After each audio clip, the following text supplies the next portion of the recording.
Career touchdown passes. Tom Brady is at 561 right now. Drew Brees is at 560. This weekend's head-to-head. What's the idea, Woody Page? Stoppage of play every game, every 15 minutes as they go back and forth. I love the idea. Every 2 minutes. Bring out a marching band. Don't encourage him. So good, Woody. Wow.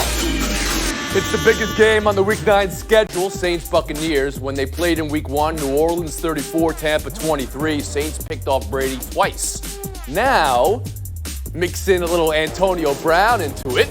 Bruce Arians said 10 plays, 35 plays, who knows. Michael Thomas back and ready to rumble for New Orleans. Clinton, I'll start with you. How do you see it going this time? What will decide this game? And is it bigger for Tampa or New Orleans?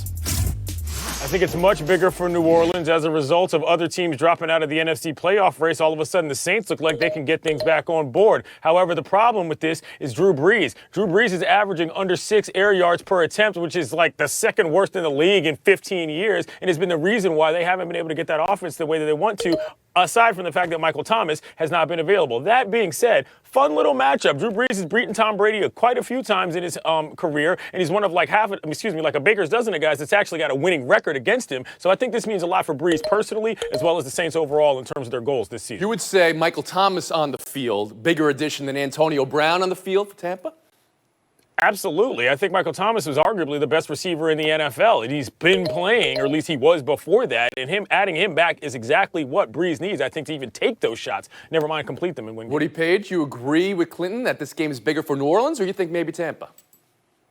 Totally agree with Clinton, even though he's wearing that circus outfit. I think that it's a case of Michael Thomas is going to be a lot more important and probably a lot more helpful than Antonio Brown. You remember when Antonio Brown joined Brady in New England, he did have one catch in that game. That's about what we can expect out of him. But I think what will be critical to the Saints is continuing to use Alvin Kamara, because he's had 6 games where he's had more than 100 yards from scrimmage. Why is that so important?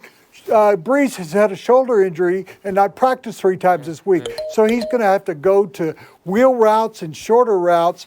Kamara's your guy because he leads the league in yards after catch. Sarah Spain, who's this a bigger game for, Tampa or New Orleans? First of all, I'd like to say I'm on board with Casual Friday. So, Clinton, you're good. You look fine. This is the thing is, it's big for both of them because the Bucs are trying to keep that momentum that they have, and the Saints, even though they look like they're struggling more, they only have a couple more games against effective teams, 2 against the Bucs and then the Chiefs. Everybody else has terrible win records, and I think they've got a pretty easy path ahead of them. That being said, they need to prove some. I said that being said, I'm sorry. They need to prove something to themselves because Drew Brees, like what he said, the injuries to his arm, and we already had so many question marks about whether he can actually complete the deep balls. You go up against a Bucs team that has the #1 run defense in the league. They're allowing 70 yards on the ground per game. You can use Kamara in those quick passes. You could try to use him outside of the regular run game. That's probably what you're going to have to depend on. But to me, this is an easy pick for the Bucs. Okay. And I appreciate your self-foul call there, but you can stuff your sorries in the sack there, Sarah Spain. Jackie McMullen, how about you? I'm in agreement. I think this is bigger for the Saints and for Drew Brees because Drew Brees is injured. And as Sarah referenced, that Bucs defense and those linebackers, Kamara's not going to be able to run after the catch the way he has been against every other defense in the NFL. I guess I'm a little more fixated on the back and forth of these quarterbacks than the rest of the panel here. Yeah. Come on, guys. This is history in the making in real time, whether we stop the game or not. The only thing I can even recall in my lifetime as a journalist was when Marino and Elway were going back in '98 in career passing yards, and that was changing every minute of every game, and I don't believe they ever played against each other. So to me, this is a little bit of history in the making, if you will. But to me, the Bucs have already established who they are. They need to keep winning. The Saints could add themselves to the conversation. Jackie, who do you think the record means more to? Oh, I would assume it's Drew Brees. Tom Brady has all the rings. He's all set in so many ways. If you're Drew Brees, wouldn't you like to have that one in your pocket? Clinton, you want back in, please? Yeah, I got to admit, the personal legacies of both of these guys did not have me thinking about this stat in terms of a competition at all. And this makes it a lot more fun, just as an average football fan looking at this in terms of those two quarterbacks for sure. All right. We move on. Clemson, Notre Dame, biggest game on the college football schedule. DJ Uiagalelei, second career start, and it's at the number 4 team in the country. Last week, his numbers, 30 for 41, 342 and 2, gave him statistically an incredible start to a career. Took his team 3 3/4 to put away Boston College, though. Sarah, how do you think it'll handle in Notre Dame, and what happens to the losers? Well, there's so much focus on Lawrence being out and on Uiagalelei, but he actually might be the better quarterback out there. We haven't seen that much from him, but we know how Ian Book struggles, and especially against a Clemson secondary where they're going to try to make Notre Dame win through the air. I think I could still pretty confidently pick Clemson to win this game. Now, both of these teams, even the loser would have an 82% chance of making it to the ACC title game, so it's not like you can count them out. But it does affect Notre Dame's chances way more in terms of the playoff predictor model if they lose this game. So it's a much bigger deal, I think, because the committee can look at Clemson and say, look, they didn't have Trevor Lawrence. We're going to put them in because we think they're a good team when he's back. You say Uiagalelei is the better quarterback in this game, or at least could have the look of the better quarterback. Well, we've seen a small amount, but we know what the issues are with Ian Book, and a lot of people are really hyped on Uiagalelei. And we know Uiagalelei is a #1 recruit. Jackie Mack, how about you? I can't tell you if Uiagalelei is the top quarterback in this game because I haven't seen enough of him. I mean, we could say that if you'd like. This is what I do know. If you're Notre Dame, you should win this football game because Trevor Lawrence isn't playing in it, and you have the better defense. You have a great defense, and you should be able to stop them. If you don't win this, you start hearing the same old story. How come Notre Dame's always rated so high? They haven't beaten a #1 team since 1973. So yes, you get another chance in the ACC championship game, but you got a lot of noise coming at you if you're Notre Dame and you don't pull this out. Clinton, let me ask it to you this way. Clemson, they beat BC last week, but they struggled to get that win. How much of that do you think translates to they'll struggle versus Notre Dame? Well, it matters a lot because on the defensive end, Thomas is out because he targeted a guy in that game, so he won't be playing in the first half. Scalzi, their top linebacker, is also out. So if I'm Notre Dame, the way I'm winning this game is by keeping the football and running that daggone thing so the DJ can't run it up the way that Clemson usually does. That, to me, is what's important here. Notre Dame's got to keep the ball in order to make sure that they can keep Clemson off the board. That's how you win this. But overall, from a schedule standpoint, I think this works out well for both teams. I still think Clemson has to lose 2 in order to stay out of the national title game. And if this is the worst loss on Notre Dame's schedule, they might be there in the end, too. Woody Page? We're talking about Notre Dame being so critical to the Irish, but how about Brian Kelly? You're talking about, as it was brought up, they haven't beaten a ranked team since 1973. That means #1 team. And hold on a second, Woody, and I'll give you the point back. That's not exactly right, Jackie. I believe it was 93 they beat #1 Florida State. But go ahead, Woody Page. Yes, they haven't beaten a #1 team in over 2 generations, I guess you could say now. Yeah, that's why I was saying it's really important to Brian Kelly to finally show that he can beat a #1 team. And Clinton talked about it. The way you keep Clemson off the field is to run the football.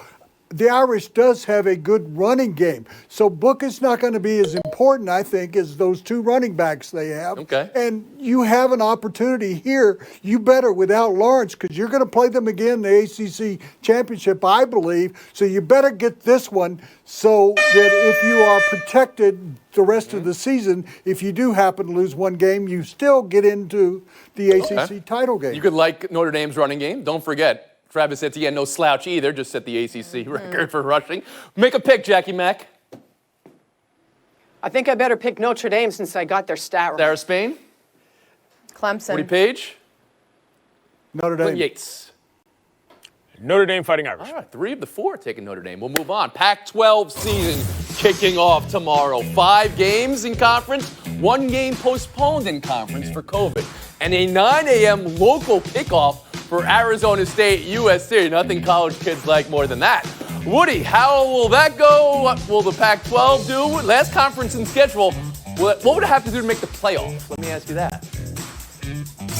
Well, first of all, somebody, Oregon or USC preferably, is going to have to go undefeated. They're going to have to move up from 12th and 25th. Yeah. They got to get a lot in of the work top for 5 or USC. 6. When you consider that BYU has played more games than all of them, of course, combined, and they are going to, and BYU's undefeated, you got to take them into consideration here over the Pac-12. So the Pac-12 needs to get someone that's undefeated, wins the conference championship game, and hope that a bunch of other teams fold in the top. You think it'll Power take that five much? around Okay. the country. Sarah, That's you the seem a only little chance they have. befuddled. They Can I struggled say you anyway are to get in befuddled by with Woody's the answer here? Go ahead. I think it's clear that they've played more games than the Pac-12 Well, yes. combined since the Pac-12 hasn't started. I think what he meant to say was Good math they've there, already Sarah. played more games than what the Pac-12 is likely to have played when they're done, which is what's important here. But we don't actually know how many games anyone's going to play. You're looking across the different conferences, and it's a question mark for so many of them that the key is less about how many games they play and more about being definitively great. And there's a tiny, tiny chance that you could lose a game and still prove yourself, but obviously going undefeated is the best argument for an Oregon or USC in order to try to squeeze in. Jackie, they're the last conference in. They're already postponing one game for now. But what would the Pac-12 have to do to get in the national title conversation? I think they'd have to have a perfect window. And what I mean by that, Tony, and they're already off to a bad start because one of their games has already been canceled for the weekend, is they're starting late and they're starting at the peak of COVID-19. And their championship starts December 18th for all their teams. You better hope there's no other cancellations between now and then because you don't have any margin for error.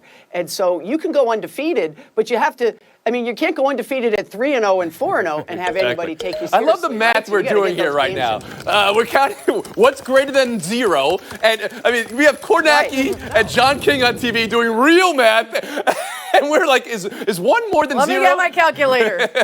All right, Clinton We're not Yates, as tired same as question they to are. you. But, Tone, what have we called this season in football? The year of the eyeball test. So in this particular case, I think that you're going to have both. And part of the eyeball test is who your program is. I don't think it conveniently has to be SC or Oregon. It must be one of those teams because in as far as the TV show is concerned, you're not bringing, Oregon State or whoever just because they happen to have a good record. I think that this is extremely important that they show well. The number of games is going to be one thing. There's no undefeated teams in the Big 12. There's only one in the SEC. So the numbers are already kind of odd and off. But I think if we look at the football and say, hey, this team's pretty daggone good, they have a shot, but it is going to require completing games, not necessarily. Jackie, you talked about that window, that crack of a window this conference has, and I mentioned at the start of our script, 5 games on schedule and then 1 game postponed. In our tape time, just as we were talking right now, another game. There was a request in for Utah and Arizona to be canceled, and it has been approved by the conference. So now 4 Pac-12 conference games will be played this weekend, and 2 have been canceled. We're taking a break right here. That's breaking news. You see that, Kornacki? You see that, John King? We got some breaking news, too. Coming up in Buy or Sell, Red Sox make a move. That's for Jackie. And the White Sox, well, we'll see if Sarah has any opinion on their most recent story. Love me some Kornacki. Never done. Love me some King. Nobody's doing a better job than those 2 guys right now. Yeah, this is fun. Around the Horn is presented by Grey Goose. Drink responsibly. Part of Happy Hour. And all the way back to spring training when he talked about him. That dude is extremely well liked, and he responds, and people respond well to him. Buy or Sell 2, Tim Anderson saying he hasn't had a conversation with Tony La Russa yet. And also that he won't change for his new manager. Who should we go to here? Who has an opinion on this? Let me just look at this panel. Clinton Yates, let's start with you, Clinton. Let me tell you this, however. As your friendly neighborhood black newspaper and former newspaper and columnist, let me tell you this. When you've got an issue with somebody, you don't always have to jump into their zone. It might be time to, let them deal with the rest of what's going on in their lives. Okay. And then you can get back to things on their terms. And that's what Tony La Russa did. And if he was told to do so, that would have been a smart piece of advice. That's interesting. Who else here would have an opinion on this? Woody Page, let's go to you. If I'm Tim Anderson, I don't change. I led the league in hitting a year ago. I hit 322 this past season. I'm the face of the franchise. I'm the one that's the most entertaining player on this squad. In the community, I'm a big help. And guess what? I'm the only African-American player. You better be nice to me, I think, because of all that I'm accomplishing there. The only thing I change is I have fewer errors next season. Okay. And Jackie McMullen, can we go to you? I agree with you. If I'm Anderson, I'm not changing a darn thing, but I'm sure Tony La Russa sitting at home saying, that's cool, but you know what? I'm not changing the way I do things either. I'm old school. I'll reach out to you when I think it's appropriate, when it's ready. Now, we can agree or disagree with that. I happen to disagree with it, I think these two are going to be fine. I think they're going to find common ground because Anderson's so good, you've got to keep him on the field, and he's one of the leaders of that team. All right, looks like we're out of time. First cut is oh no, Sarah, I guess we'll get your opinion here. So so last week, Sarah, honestly, this video went around the internet 10 times. You didn't think the Tony La Russa hire was a good hire. I don't want to put words in your mouth here for this franchise, and a lot of that was because of relations between manager and players and how that's maybe changed in the last 30 years. When you hear, and this conversation needs to go both ways, you know, Anderson could reach out to La Russa. La Russa could reach out to Anderson. That it hasn't happened yet. What do you think? I think everything that everyone said about Anderson not needing to change is correct. He has no reason to. And I think whatever argument you might have for why Tony La Russa would not have contacted him yet is a moot point. When you have to say at your introductory presser, I am not racist, you might want to get out ahead of the things that people are wondering about when it comes to your relationship with your players. And that day, send at least a text that says, hey, so excited to work with you. You're a really great, exciting player. This is going to be fun. Even if it's just that much, you got to do something and not leave him hanging. That leaves way too many questions. Clinton, please. Or you could simply let black folks live their lives when there are other things going on, because your issues are your issues and there are more important things to be handled in this particular case. But sending a text that, hey, I got the job, I'm excited to work with you, doesn't interrupt anything that anyone else is doing in their lives. Sending a text that says, excited to be on this job, has nothing to do with everything else that's going on in our lives. It means you have to start thinking about it when you could otherwise be spending your energy on other things that are more important to you when you didn't make the problem that Tony La Russa has. That's the point there. A point to be made here is that many people have opinions on this, but we haven't heard from Tony La Russa or Tim Anderson on this particular thing. We don't know if they're forgiving Tony La Russa for who he is. You can infer things, you can, but you don't know because no one has said publicly how they feel about each other.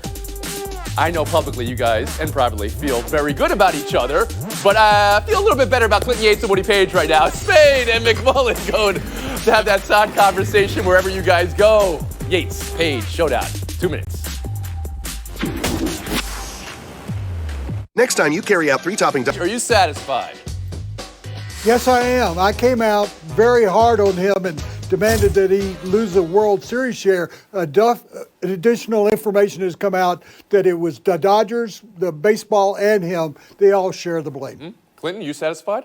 It sounded to me like the only person getting blamed for this was Justin Turner, so I'm not satisfied in that context in terms of everybody else being involved. I thought there should have been a little bit more accountability from not just the Dodgers, but Major League Baseball overall themselves as to how they keep everybody safe, not just the people that were on that field, and it didn't seem that that was what happened. That did, right? The context was his teammates said, well, we've already been around him, so we were, but it wasn't just teammates on the field. There was family members, there was members of the media, there was support staff for the entire stadium. Clinton Yates takes the 30 seconds of FaceTime. I'd like to transition this conversation to somebody in baseball who I admire quite a bit. Claire Smith is a Hall of Fame writer. She was the first woman who ever became a beat writer for Major League Baseball for the Hartford Courant back in the day. She's been covering baseball for 39 years. I am a total of 39 years old. She won't be working with us at ESPN any longer, and I have to explain to you, she is the most important person I've ever met in this business in terms of how she shows love and care and help and expertise and everything else. I don't know what it's going to be like to walk into a ballpark during the World Series and not see Claire Smith. Hopefully I do, and I can't wait to see what she does next. Claire, thank you so much for everything you have given to so many sports writers, women, black folks, everybody else in general. You're the best. Thank you so much for everything you've given me and others. Thank you so much for that, Clinton. I talked about the layoffs at this network and this space yesterday, and just today, hearing another name, Artie Burko, producer. We love you, Artie. The work you did, providing so much heart for this network for 25 years, allow us to give our heart as well. We're on a 71.5-hour break. We'll see you Monday. Happy Hour is presented by Grey Goose. Drink responsibly. Pardon the interruption, but I'm Mike Will Bontoni. At this time tomorrow, Northwestern could be 3-0. I'm Tony Kornheiser. After the way you trashed Nebraska, you better hope they are. Yeah. Are you watching Big Ten? Are you ready for some Big Ten football again? You're honorary purple. You're watching every week. Well, this is the whole point. I end up watching all the Northwestern games until there's a decisive part in the game, which last week was pretty late in the game. Are you wearing purple, by the way? Are you wearing purple today? Yes, I am. I'm ready. I'm ready for some football. Okay. just leave here and go right to a booth somewhere where you can watch this game. Welcome to PTI, boys and girls. In today's episode, the Red Sox rehire Alex Cora. The Pac-12 loses another opener, and Justin Turner hears from baseball. But we begin today with Green Bay overwhelming a significantly depleted San Francisco team, missing key starters to injury and COVID protocols. Players equivalent to $80 million in cap space. The score was 34-17, and it wasn't even that close. It was 34-3 in the fourth quarter. Aaron Rodgers threw 4 touchdown passes by midway in the third quarter. Wilbon, do you give the Packers full credit for this win? Yeah, it's an NFL game. And they weren't scheduled against a Division III opponent. We know they were a D1 opponent as recently as the first Sunday in February. The 49ers were. Yep. And so the Green Bay Packers can't help this. They had to get on a plane and fly, more than 2,000 miles out to Northern California. Yes, I give them full credit. Do I think that the 49ers are now what they were? No, Tony. They look like the Jets and the Giants and the Washington football team and the Cowboys. They look to be in that set of bottom feeders. I think you agree with that. Yeah. So, but that's not the Packers' fault. They had to win a game, and they did. Yeah, so it was a walkover. San Francisco was a shell of itself. Not a single person who touched the ball last night on offense even played in a game last year that was the conference final. So if I'm the Packers, this is what I do. I keep my mouth shut, and I don't apologize for winning this game. Because you know why, Mike? In 2 weeks, this could be the Packers. That's right. They could lose 7 or 8 guys. So the NFL is going to play through. That's what they're going to do. They're going to try and keep to the schedule no matter what happens. They saw what happened in baseball. They're going to do this so this can happen to anybody. And you go ahead, you take the W, and you go home. And by the way, Tony, the Packers still need to get in position. Look, the Packers are going to win their division, right? Their division is at best mediocre and maybe not that. They're going to win their division and be in the playoffs. So they need to win. This could mean the difference between home field and playing somewhere else. I know there are no fans, but home field is still more comfortable than somebody else's field. So, yeah, the Packers better win every game they can. And you're right about every team in the league. You have to treat it this way. That's right. And Aaron Rodgers has thrown 4 touchdown passes against great teams. And he's completed 25 of 31 against healthy teams. This is the 4th time this year that he threw 4 touchdown passes a game. Do I hear the letters MVP? Because I think he's back in the conversation. Let's move to college football, Tone, where the Pac-12 season finally kicks off tomorrow morning. Arizona State faces 20th-ranked Southern Cal at 9 a.m. Pacific time. That's noon Eastern. The conference's 6 games in 6 weeks season leaves no room for rescheduling. Washington at Cal already canceled due to a positive test. And this afternoon, Arizona at Utah also scrubbed. Tone, do you see the Pac-12 as having a realistic hope with all this drama of producing a playoff